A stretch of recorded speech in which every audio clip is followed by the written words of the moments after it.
ಇದು ಕಳ್ಳ ಬೇಟೆಗಾರರು ಪ್ರಾಣಿಗಳಿಗೆ ಉರುಳು ಹಾಕುತ್ತಿರುವುದರ ಪರಿಣಾಮ. ಕಾಡಂಚಿನ ಅಡಿಕೆ ತೋಟ, ಮೆಕ್ಕೆಜೋಳದ ಹೊಲಗಳ ಬಳಿ ಆಹಾರ ಅರಸಿ ಬರುವ ಕಾಡು ಹಂದಿ, ಜಿಂಕೆಗಳ ಬೇಟೆಗೆಂದು ಕಳ್ಳ ಬೇಟೆಗಾರರು ಉರುಳು ಹಾಕುತ್ತಿದ್ದು, ಈ ಉರುಳಿಗೆ ಕರಡಿ ಹಾಗೂ ಚಿರತೆಗಳು ಸಿಲುಕಿ ಸಾಯುತ್ತಿವೆ.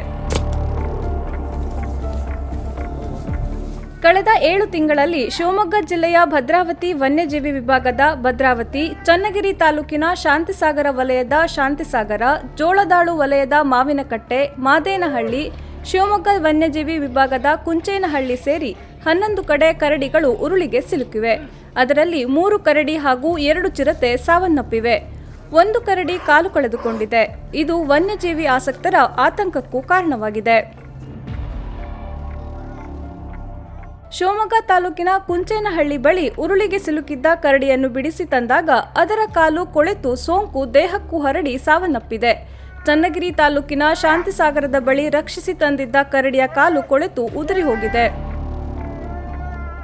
ಉರುಳಾಕೋದ್ರಿಂದ ಪ್ರಾಣಿಗಳಿಗೆ ತುಂಬಾ ಸಂಕಷ್ಟದಲ್ಲಿರ್ತವೆ.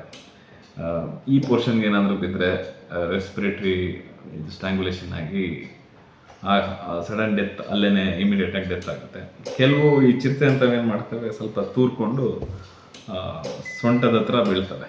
ಸೊಂಟದ ಹತ್ರ ಬಿದ್ದಾಗ ಏನಾಗುತ್ತೆ, ಕ್ರಮೇಣ 1-2 ದಿನದಲ್ಲಿ 3 ದಿನದಲ್ಲಿ ಸತ್ತೋಗುತ್ತೆ. ತುಂಬ ಹೊತ್ತಿದ್ರೆ ಏನಾಗುತ್ತೆ, ಈ ಪೋರ್ಷನ್ ಸ್ಕ್ವೀಸ್ ಆಗಿ ಆಗಿ ಆಗಿ ಮೇಜರ್ ರಕ್ತನಾಳಗಳೇನಿರುತ್ತೆ ಆ ರಕ್ತ ಸಂಚಾರ ನಿಧಾನ ಆಗ್ತಾ ಹೋಗುತ್ತೆ. ಸ್ಕ್ವೀಸ್ ಆದಂಗೆ ಎಷ್ಟು ರಕ್ತ ಹಾರ್ಟಿಂದ ಆಚೆ ಹೋಗ್ತಿರುತ್ತೆ ಅಷ್ಟು ವಾಪಸ್ ಬರಲ್ಲ.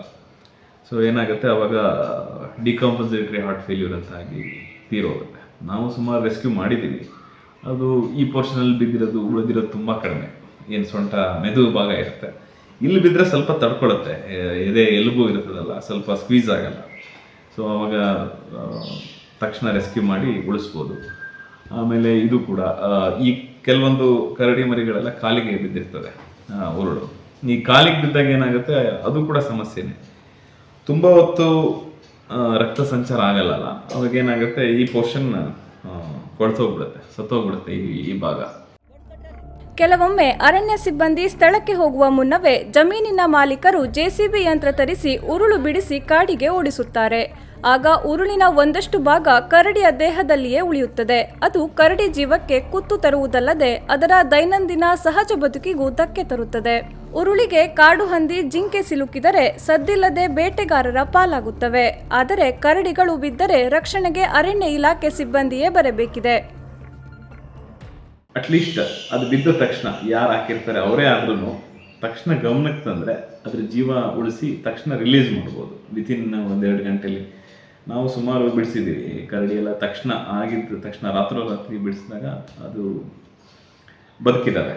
ಅದೇ ತುಂಬ ಹೊತ್ತು ಡಿಲೇ ಆದಷ್ಟು ಕಾನ್ಸಿಕ್ವೆನ್ಸಸ್ ಜಾಸ್ತಿ ಆಗ್ತಾ ಹೋಗುತ್ತೆ.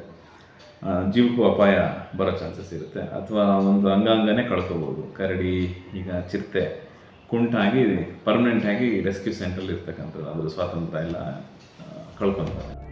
ಜಿಂಕೆ ಮಾತ್ರವಲ್ಲ, ಕಾಡು ಹಂದಿ ಬೇಟೆಯು ವನ್ಯಜೀವಿ ಸಂರಕ್ಷಣಾ ಕಾಯ್ದೆ 1972ರ ಅನ್ವಯ ಶಿಕ್ಷಾರ್ಹ ಅಪರಾಧ. ಉರುಳು ಇಟ್ಟ ತೋಟ, ಹೊಲಗಳ ಮಾಲೀಕರೇ ಅದಕ್ಕೆ ಜವಾಬ್ದಾರರು. ಆದರೆ ಅದಕ್ಕೂ ನಮಗೂ ಸಂಬಂಧವೇ ಇಲ್ಲ. ಯಾರೋ ಇಟ್ಟು ಹೋದರೆ ನಾವೇಕೆ ಹೊಣೆ ಆಗಬೇಕು ಎಂಬುದು ಜಮೀನಿನ ಮಾಲೀಕರ ಪ್ರಶ್ನೆ. ಜೊತೆಗೆ ರಾಜಕೀಯ ಒತ್ತಡ, ಇದು ಅರಣ್ಯ ಇಲಾಖೆ ಅಧಿಕಾರಿಗಳ ಕೈ ಕಟ್ಟಿ ಹಾಕಿದೆ. ಹೀಗಾಗಿ ಉರುಳಿನಿಂದ ಕರಡಿಗಳನ್ನು ರಕ್ಷಿಸುವಲ್ಲಿ, ಅಂತಹ ಘಟನೆಗಳು ಪುನರಾವರ್ತನೆ ಆಗದಂತೆ ತಡೆಯುವಲ್ಲಿ ಯಾರಿಗೂ ಆಸಕ್ತಿಯೇ ಇಲ್ಲ. ಕಳ್ಳ ಬೇಟೆಗಾರರ ವಿರುದ್ಧ ಗಂಭೀರ ಕ್ರಮಕ್ಕೂ ಇಲಾಖೆ ಮುಂದಾಗುತ್ತಿಲ್ಲ ಎಂಬ ಆರೋಪವೂ ಕೇಳಿಬಂದಿದೆ. ಈ ರೀತಿಯ ಉರುಳು ಹಾಕುವುದರಿಂದ ಅನೇಕ ಚಿರತೆಗಳು, ಕರಡಿಗಳು, ಕಾಡು ಹಂದಿಗಳು ಸಾವಾಗಿದ್ದಂಥದ್ದು ನಾವು ನೋಡಿದ್ದೇವೆ. ಇದು ಒಂದು ಅಪರಾಧದ ಪ್ರಕರಣವಾಗ್ತದೆ. ಹೀಗಾಗಿ ನಾನು ಈಗಾಗಲೇ ನಮ್ಮ ಇಲಾಖೆ ಅಧಿಕಾರಿಗಳಿಗೆ ಸೂಚನೆ ಕೊಟ್ಟಿದ್ದೇನೆ.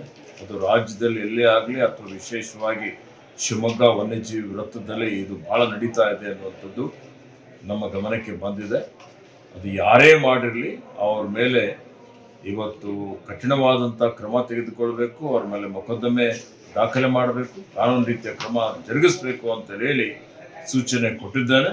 ಇದರಲ್ಲಿ ಯಾರೇ ಭಾಗಿಯಾಗಿದ್ರು, ಎಲ್ಲಾದರೂ ನಮ್ಮವ್ರು ಯಾರಾದರೂ ಭಾಗಿಯಾದರೂ ಸಹಿತ ಅವ್ರ ಮೇಲೆ ಕಠಿಣವಾದಂಥ ಕ್ರಮ ತೆಗೆದುಕೊಳ್ತೀವಿ ಅನ್ನುವಂಥ ಒಂದು ಮಾತನ್ನು ಹೇಳಲಿಕ್ಕೆ ಬಯಸ್ತೀನಿ. ಇತ್ತ ಕಳ್ಳ ಬೇಟೆಗಾರರ ಬಂಧನಕ್ಕೆ ಹಾಗೂ ಉರುಳಿನ ಪತ್ತೆಗೆ ಅರಣ್ಯ ಪ್ರದೇಶದಲ್ಲಿ ಕೂಂಬಿಂಗ್ ಕೈಗೊಂಡಿದ್ದೇವೆ ಎಂದು ಅರಣ್ಯಾಧಿಕಾರಿಗಳು ಹೇಳುತ್ತಾರೆ.